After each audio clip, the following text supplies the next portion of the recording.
નમસ્કાર. જય જનની શાળામાં આન બાન શાન સાથે 80મા સ્વાતંત્ર્ય પર્વની ઉજવણી કરવામાં આવી હતી, જેમાં ભવ્ય સંસ્કૃતિ કાર્યક્રમ, ભારત માતાનું પૂજન, આદર્શ ભારત માટે સંકલ્પ, ટોપ 3 બાળકોને પ્રોત્સાહિત ઇનામોથી સન્માનિત કરવામાં આવ્યા હતા.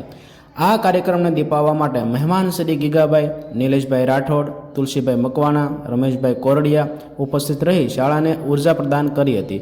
સાથે સાથે સમગ્ર કાર્યક્રમનું સંચાલન શાળાના આદર્શ શિક્ષકશ્રીઓ મકવાણા આદર્શ હાર્દિકભાઈ તથા સોની રાજભાઈ આ કાર્યક્રમને તેમજ ડીજે કોરડિયા દ્વારા રાષ્ટ્ર માટે આપણે પોતાનું શું બલિદાન આપી શકીએ અને ભારતને ફરી વિશ્વગુરુ બનાવવા માટે આપનું વ્યક્તિગત શું દાયિત્વ હોઈ શકે તે અંગે માર્ગદર્શન આપવામાં આવ્યું હતું તથા નિલેશભાઈ રાઠોડ દ્વારા રાષ્ટ્રવાદ અંગે પ્રેરક ઉદ્બોધન પણ આપવામાં આવ્યું હતું. આભાર.